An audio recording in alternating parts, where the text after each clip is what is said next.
Hello, and welcome back to Baby Elias's stories. We now return to Men at Arms by Terry Pratchett, Part 12. This hall was huge. It was the size of a city square, with pillars every few yards to support the roof. Tunnels radiated off it in every direction and at various heights in the walls. Water trickled out of many of them, from small springs and underground streams. That was the problem.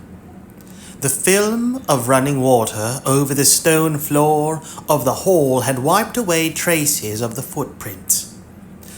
A very large tunnel, almost blocked with debris and silt, led off in what Cuddy was pretty sure was the direction of the estuary. It was almost pleasant. There was no smell, other than a damp, under a stone mustiness, and it was cool. "I've seen big dwarf holes in the mountains," said Cuddy, "but I've got to admit this is something else." His voice echoed back and forth in the chamber. "Something else. "Oh yes," said Detritus. "It's got to be something else, because it's not a dwarf hole in the mountains. Can you see any way up? No." We could have passed a dozen ways to the surface and not known it." "Yes," said the troll. "It's a knotty problem." "Detritus, "Yes." did you know you're getting smarter again? Down here in the cool? "Really?" Can you use it to think of a way out?" "Digging?" the troll suggested. There were fallen blocks here and there in the tunnels. Not many. The place had been well built. "Nah, haven't got a shovel," said Cuddy. Detritus nodded. "Give me your breastplate," he said. He leaned it up against the wall. His fist pounded into it a few times. He handed it back. It was more or less shovel-shaped. "It's a long way up," Cuddy said doubtfully. "But we know the way," said Detritus. "It's either that or stay down here eating rat for rest of your life." Cuddy hesitated. The idea had a certain appeal. "Without ketchup," Detritus added. "I think I saw a fallen stone just away back there," said the dwarf. Captain Quirk looked around the watch room with the air of one who was doing the scenery a favor by glancing at it. "Nice place, this," he said. "I think we'll move in here. Better than the quarters near the palace." "But we're here," said Sergeant Cullen. "You'll just have to squash up," said Captain Quirk. He glanced at Angua. Her stare was getting on his nerves. "There'll be a few changes too," he said. Behind him the door creaked open. A small, smelly dog limped in. "But Lord Veterinary hasn't said who's commanding night watch," said Carrot. "Huh? Yes. Seems to me, said Quirk, "that it's not likely to be one of you lot, eh? Seems to me it's likely the watches'll be combined. Seems to me there's too much sloppiness around the place. Seems to me there's a bit too much of a ragtag." He glanced at Angua again. The way she was looking at him was putting him off. "Seems to me," Quirk began again, and then noticed the dog. "Look at this," he said. Dogs in the watch house." He kicked Gaspard hard, and grinned as the dog ran yelping under the table. What about Lettice Nibs, the beggar girl? Said Angua. No troll killed her, or the clown. You got to see the big picture, said Quirk. Mr. Captain, said a low voice from under the table, audible at a conscious level only to Angua. You got an itchy bottom. What big picture's this then? Said Sergeant Cullen. Got to think in terms of the whole city, said Quirk. He shifted uneasily. Real itchy, really itchy, said the sub-table voice. You feeling all right, Captain Quirk? Said Angua. The captain squirmed. Trickle, prickle, prickle, said the voice. I mean, some things are important, some ain't, said Quirk. Ugh! Sorry? Trickle. Can't hang around here talking to you all day, said Quirk. You, report to me tomorrow afternoon. Trickle, prickle, prickle. About faith. The day watch scurried out, with Quirk hopping and squirming in, as it were, the rear. With Quirk hopping and squirming in, as it were, the rear. My word, he seemed anxious to get away, said Carrot. Yes, said Angua. Can't think why. They looked at one another. Is that it? Said Carrot. No more night watch. It's generally very quiet in the unseen university library. There's perhaps the shuffling of feet as wizards wander between the shelves, the occasional hacking cough to disturb the academic silence, and every once in a while a dying scream as an unwary student fails to treat an old magical book with the caution it deserves. Consider orangutans. In all the worlds graced by their presence, it is suspected that they can talk, but choose not to do so in case humans put them to work, possibly in the television industry. In fact, they can talk. It's just that they talk in Otang-Utan.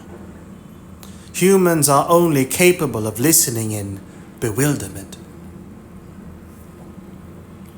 The librarian of Unseen University had unilaterally decided to aid comprehension by producing R. Orang-Utan/Human Dictionary. He'd been working on it for 3 months. It wasn't easy. He'd got as far as Ook. He was down in the stacks where it was cool, and suddenly someone was singing. He took the pen out of his foot and listened. A human would have decided they couldn't believe their ears. Orangs are more sensible. If you won't believe your own ears, whose ears will you believe? Someone was singing underground, or trying to sing. The chthonic voices went something like this. De glog, glod, de glod, glod. Listen, you troll. Listen, you troll. It's the simplest song there is. Look, like this. Gold, gold, gold, gold.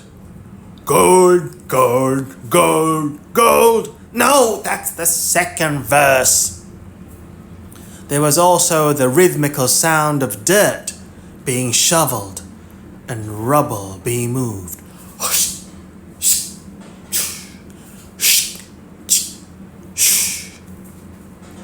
The librarian considered matters for a while. So, a dwarf and a troll. He preferred both species to be human. For one thing, neither of them were great readers. The librarian was, of course, very much in favor of reading in general, but readers in particular got on his nerves. There was something, well, sacrilegious about the way they kept taking books off the shelves and wearing out the words by reading them. He liked people who loved and respected books, and the best way to do that, in the librarian's opinion, was to leave them on the shelves where nature intended them to be. The muffled voices seemed to be getting closer. Gold, gold, gold. Now you're singing the chorus. On the other hand, there were proper ways of entering a library.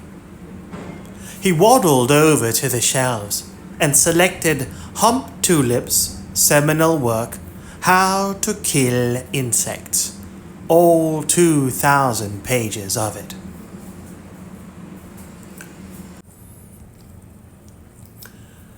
Vimes felt quite light-hearted as he walked up Scoon Avenue. He was aware that there was an inner Vimes screaming his head off. He ignored him. You couldn't be a real copper in Ankh-Morpork and stay sane. You had to care.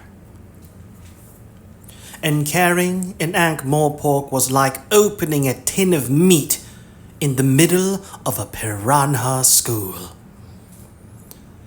Everyone dealt with it in their own way. Colin never thought about it, and Nobby didn't worry about it. And the new ones hadn't been in long enough to be worn down by it. And Carrot, well, he was just himself. Hundreds of people died in the city every day, often of suicide.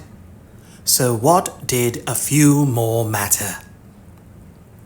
Vimes, the Vimes inside, hammered on the walls.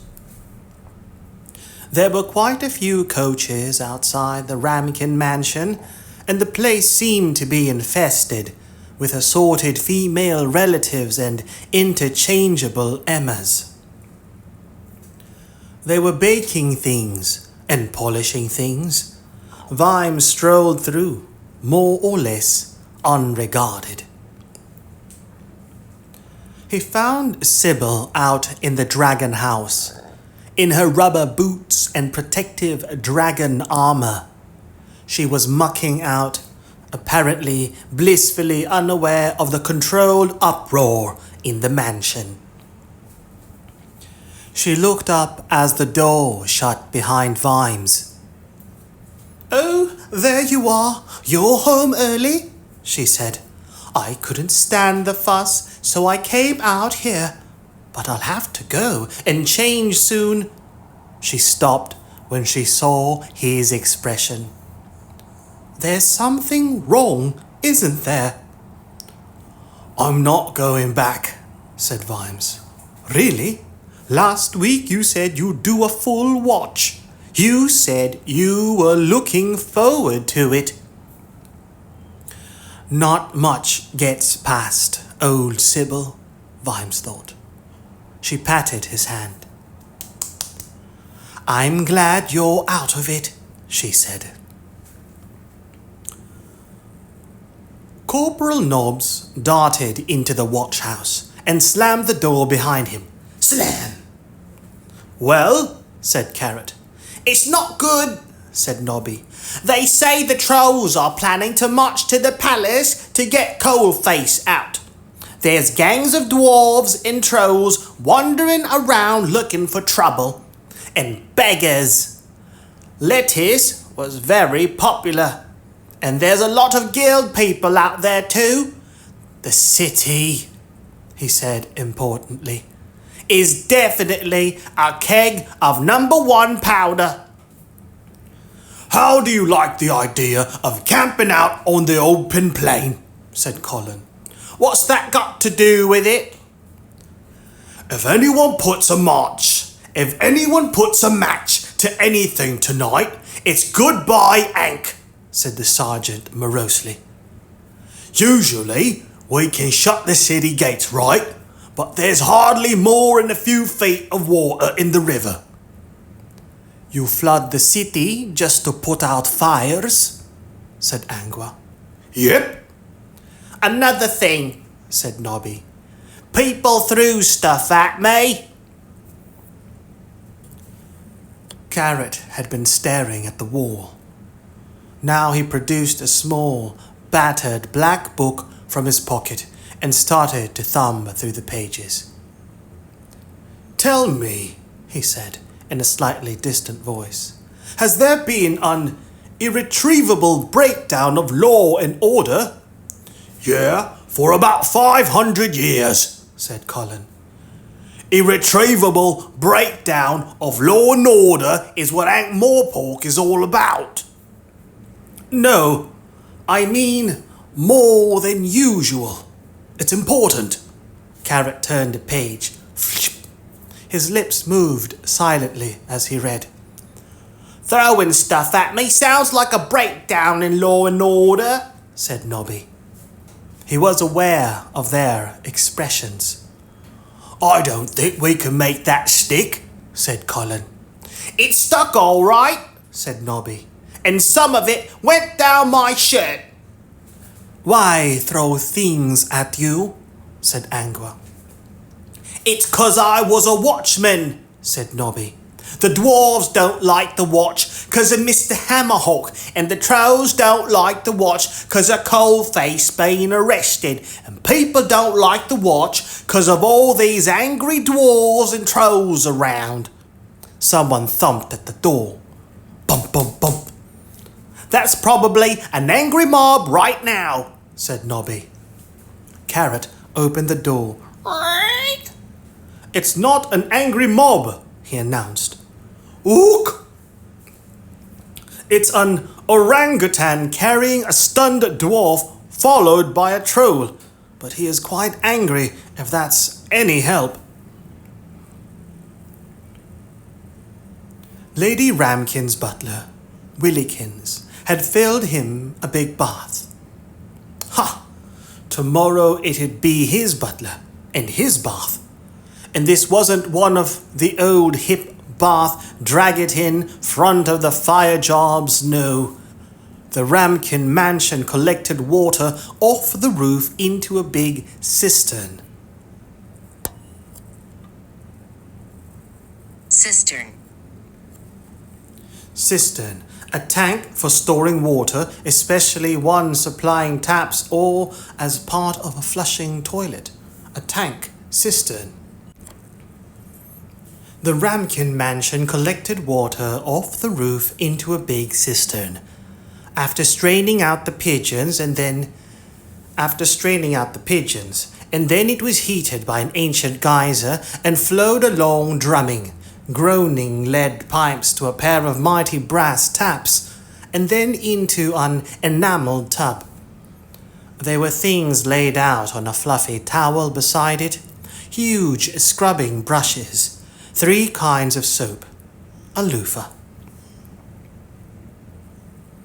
Willykins, was standing patiently beside the bath, like a barely heated towel rail. Yes, said Vimes. His lordship, that is, her ladyship's father, he required to have his back scrubbed, said Willykins. You go and help the old geezer stroke.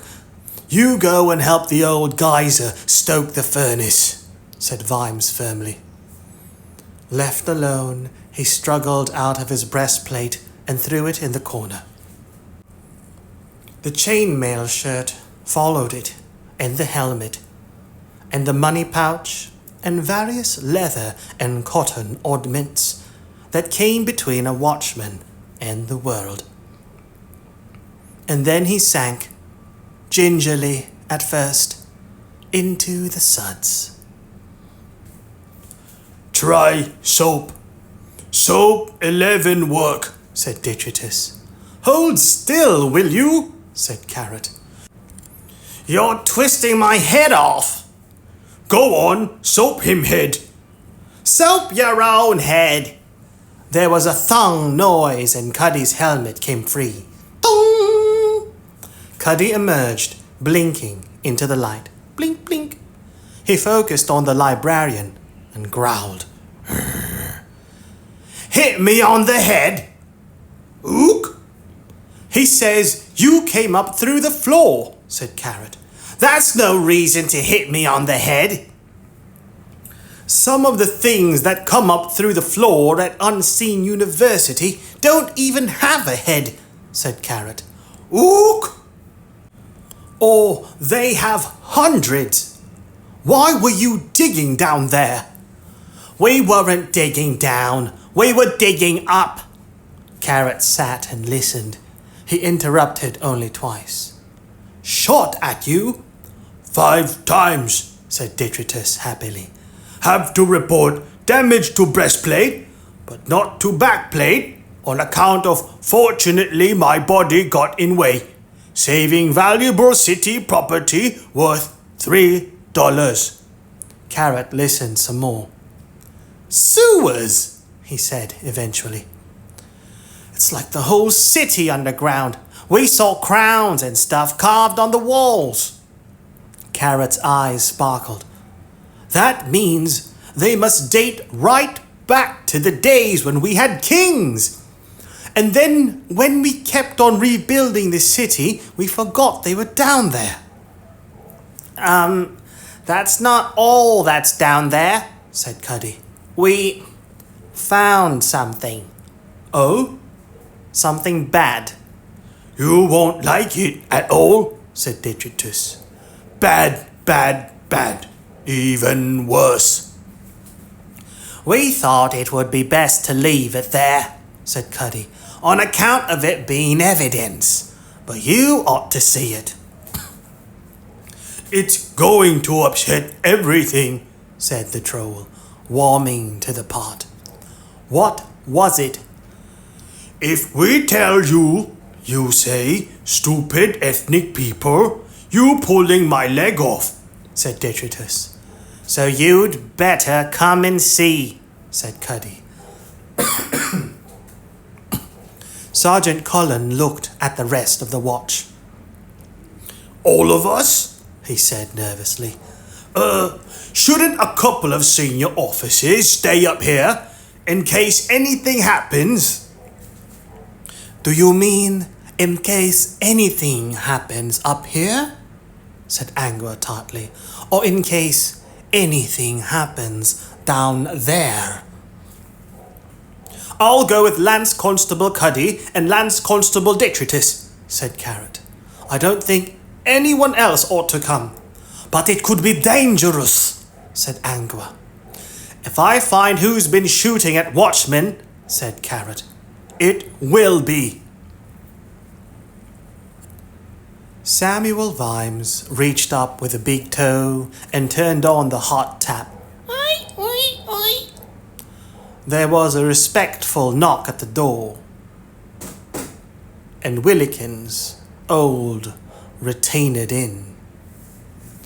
Would Sir be wanting anything? Vimes thought about it.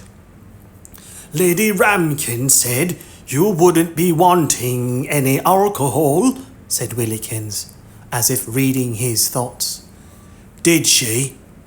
Emphatically, sir, but I have here a very fine cigar. He winced as Vimes bit the end off and spat it over the side of the bath, but produced some matches and lit it for him. Thank you, Willykins. What's your first name? First name, sir? I mean, what do people call you when they've got to know you better? Willykins, sir. Oh, right then. Well, you may go, Willykins. Yes, sir. Vimes lay back in the warm water. The inner voice was still in there somewhere, but he tried not to pay any attention. About now it was saying, you'd be proceeding along the street of Small Gods just by the bit of old city wall where you could stop and smoke a roll-up out of the wind. To drown it out, he started to sing at the top of his voice. The cavernous sewers under the city echoed with human and near-human voices for the first time in millennia. Hi-ho! Hi-ho! Ook! Ook! Ook! Ook! Ook! You all stupid! I can't help it. It's my nearly dwarfish blood. We just like singing underground. It comes naturally to us. All right, but why him singing? Him ape? He's a people person. They'd brought torches. Shadows jumped among the pillars in the big cavern and fled along the tunnels. Whatever the possible lurking dangers, Carrot was beside himself with the joy of discovery. It's amazing! The Via Cloaca is mentioned in some old book I read. But everyone thought it was a lost street. Superb workmanship! Lucky for you the river was so low. It looks as though these are normally full of water. That's what I said, said Cuddy. Full of water, I said. He glanced cautiously at the dancing shadows, which made weird and worrying shapes on the far wall. Strange, biped animals, eldritch, underground things. Carrot sighed. Stop making shadow pictures, Detritus. Ook? What him say? He said, do deformed rabbit. It's my favorite. Carrot translated. Rats rustled in the darkness. Cuddy peered around. He kept imagining figures back there, sighting along some kind of pipe. There were a disturbing few moments when he lost sight of the tracks on the wet stone, but he picked them up again near a mold-hung wall. And then there was the particular pipe. He'd made a scratch on the stones. It's not far along, he said, handing Carrot the torch. Carrot disappeared. They heard his footsteps in the mud, and then a whistle of surprise, and then silence for a while. Carrot reappeared. My word, he said. You two know who this is? It looks like, Cuddy began. It looks like trouble, said Carrot. You see why we didn't bring it back up, said Cuddy. Carrying a human's corpse through the streets right now would not be a good idea. I thought. Especially this one. I thought some of that too, Detritus volunteered. Right enough, said Carrot. Well done, men. I think we'd better leave it for now and come back with a sack later on. And don't tell anyone else. Except the sergeant and everyone, said Cuddy. Except the sergeant and everyone, said Cuddy. No, not even them. If it'd make everyone very jumpy. Just as you say, Corporal Carrot. We're dealing with a sick mind here, men. Underground light dawned on Cuddy. Ah, he said. You suspect Corporal Nobbs, sir? This is worse. Come on, let's get back up. He looked back towards the big pillar-barred cavern. Any idea where we are, Cuddy? Could be under the palace, sir. That's what I reckon. Of course, the tunnels go everywhere. Carrot's worried train of thought faltered away on some distant track. There was water in the sewers, even in this drought. Springs flowed into them, or water filtered down from far above. Everywhere was the drip and splash of water, and cool, cool air. It would almost be pleasant were it not for the sad, hunched corpse of someone that looked for all the world like Biano, the clown. Vimes dried himself off. Willikins had also laid out a dressing gown with brocade on the sleeves. He put it on and wandered into his dressing room. That was another new thing. The rich even had rooms for dressing in and clothes to wear while you went into the dressing rooms to get dressed. Fresh clothes had been laid out for him. Tonight there was something dashing in red and yellow. Tonight there was something dashing in red and yellow. About now he'd be patrolling Treacle Mine Road. And a hat. It had a feather in it. Vimes dressed himself and even wore the hat. And he seemed quite normal and composed until you realized that he avoided meeting his own gaze in the mirror. The watch sat around the big table in the guard room, and in deep gloom. They were off duty. They'd never really been off duty before. "What say we have a game of cards?" said Nobby brightly. He produced a greasy pack from somewhere in the noisome recesses of his uniform. Noisome. Noisome, having an extremely offensive smell. Noisome, unpleasant. He produced a greasy pack from somewhere in the noisome recesses of his uniform. You won everyone's wages off them yesterday, said Sergeant Colin. Now's the chance to win 'em back, then. Yeah, but there were 5 kings in your hand, Nobby. Nobby shuffled the cards. "'S funny that," he said. "There's kings everywhere when you look." There certainly is if you look up your sleeve. No, I mean there's kings way in Ankh. And kings in cards, and we get the king's shilling when we join up, said Nobby. We got kings all over the place, except on that gold throne in the palace. I'll tell you, there wouldn't be all this trouble around the place if we had a king.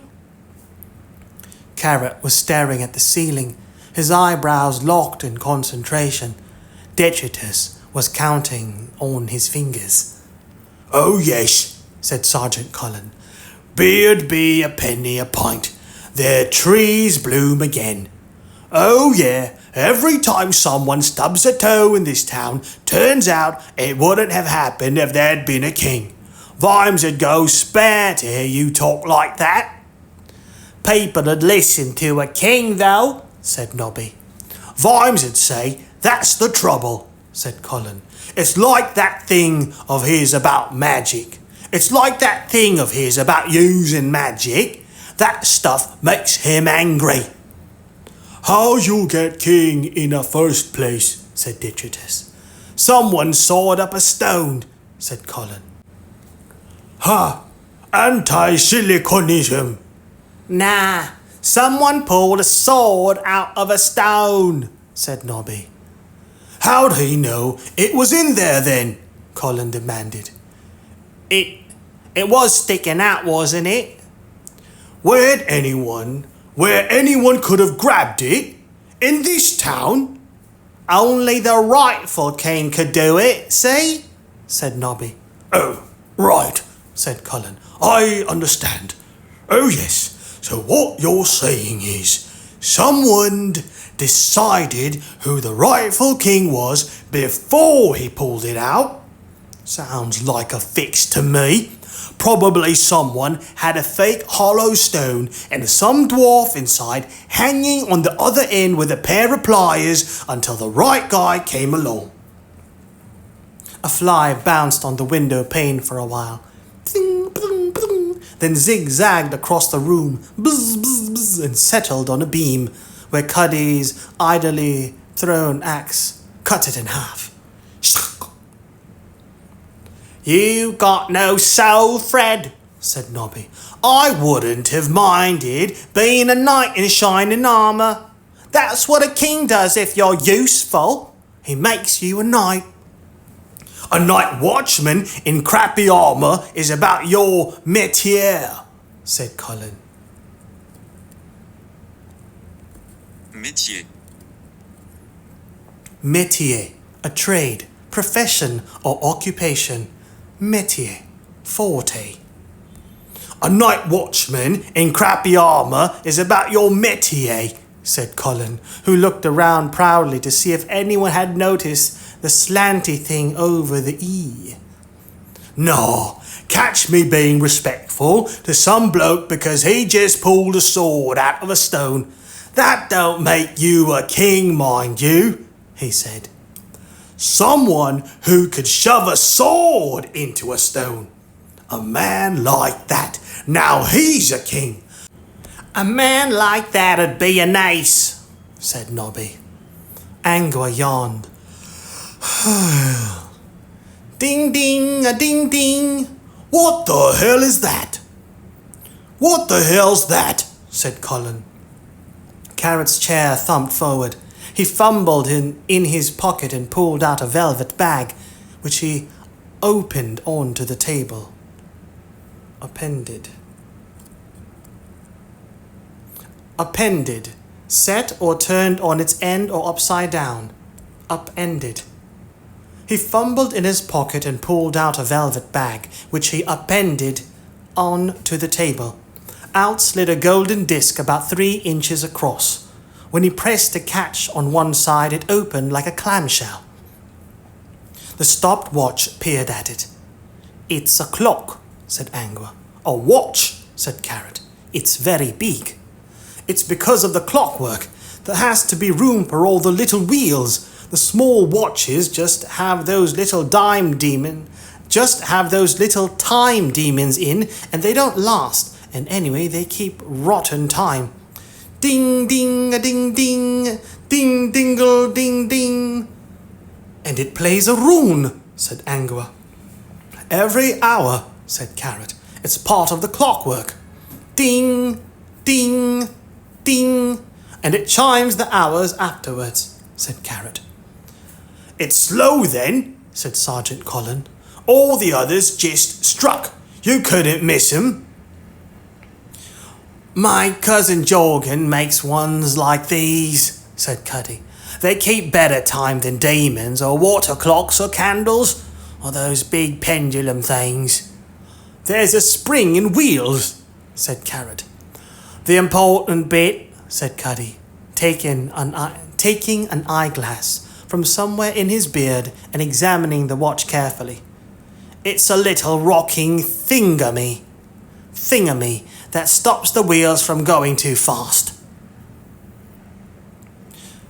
"The important bit," said Cuddy, taking an eyeglass from somewhere in his beard and examining the watch carefully, "is a little rocking thingamy that stops the wheels from going too fast." "How does it know if they're going too fast?" said Angua. "It's kind of built in," said Cuddy. "Don't understand it much myself. What's this inscription here?" He read it aloud. "A watch from your old friends in the watch." "It's a play on words," said Carrot. There was a long, embarrassed silence. I chipped in a few dollars each from you new recruits," he added, blushing. "I mean, you can pay me back when you like, if you want to. I mean, you'd be bound to be friends once you got to know him." The rest of the watch exchanged glances. He could lead armies, Angua thought. He really could. Some people have inspired whole countries to great deeds because of the power of their visions, and so could he. Not because he dreams about marching hordes or world dominations or an empire of 1,000 years. Just because he thinks that everyone's really decent underneath and would get along just fine if only they made the effort. And he believes that so strongly it burns like a flame which is bigger than he is. He's got a dream, and we're all part of it, so that it shapes the world around him. And the weird thing is that no one wants to disappoint him. It'd be like kicking the biggest puppy in the universe. It's a kind of magic. The gold's rubbing off, said Cuddy. But it's a good watch, he added quickly. I was hoping we could give it to him tonight, said Carrot, and all go out for a drink. Not a good idea, said Angua. Leave it until tomorrow, said Colin. We'll form a guard of honor at the wedding. That's traditional. Everyone holds their swords up in a kind of arch. We've only got one sword between us, said Carrot gloomily. They all stared at the floor. It's not fair, said Angua. I don't care who stole whatever they stole from the assassins. But he was right to try to find out who killed Mr. Hammerhawk, and no one cares about Lettuce Neeps. I'd like to find out who shot me, said Detritus. Beats me why everyone be daft enough to steal from the assassins, said Carrot. That's what Captain Vimes said. He said you'd have to be a fool to think of breaking into that place. They stared at the floor again. Like a clown or a jester, said Detritus. Detritus, he didn't mean a cap and bells fool, said Carrot in a kindly voice. He just meant you'd have to be some sort of idiot. He stopped. He stared at the ceiling. Oh my, he said. It's as simple as that? Simple as what? Said Angua. Someone hammered at the door. It wasn't a polite knock. There was the thumping of someone who was either going to have the door open for them or break it down. A guard stumbled into the room. Half his armor was off and he had a black eye, but he was just recognizable as Scully Muldoon of the Day Watch. Colin helped him up. Been in a fight, Scully? Scully looked up at Detritus and whimpered. The buggers attacked the watch house. Who? Them! Carrot patted him on the shoulder. This isn't a troll, he said. This is Lance-constable Detritus. Don't salute. Trolls attack the Day Watch. They're chucking cobbles. You can't trust him, said Detritus. Who? Said Scully. Trolls. Nasty pieces of work, in my opinion, said Detritus, with all the conviction of a troll with a badge. They need keeping an eye on. What's happened to Quirk? Said Carrot. I don't know. You lot have got to do something.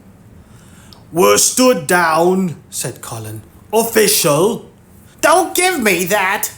Ah, said Carrot brightly. He pulled a stub of pencil out of his pocket and made a little tick in his black book. You still got that little house in Easy Street, Sergeant Muldoon? What? What? Yes. What about it? Is the rent worth more than a farthing a month? Muldoon stared at him with his one operating eye.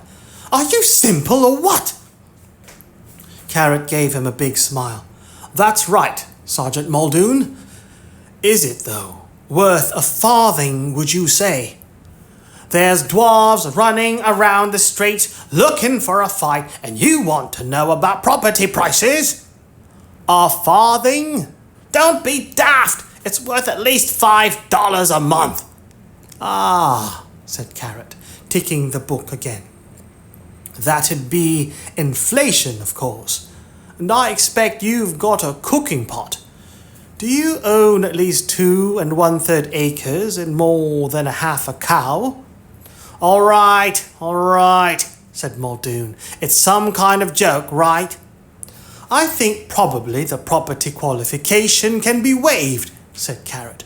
"It says here that it can be waived for a citizen in good standing. Finally, has there been, in your opinion, an irreparable breakdown of law and order in the city? They turned over Throat Dibbler's barrow and made him eat 2 of his sausages in a bun." "Oh, I say."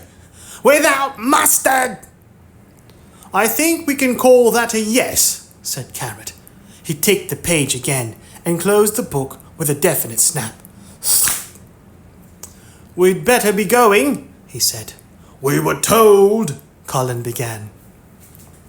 "According to the laws and ordinances of Ankh-Morpork," said Carrot, "any residents of the city in times of the irreparable breakdown of law and order shall, at the request of an officer of the city who is a citizen in good standing," there's a lot of stuff here about property and stuff, and then it goes on, "from themselves into a militia for city defense.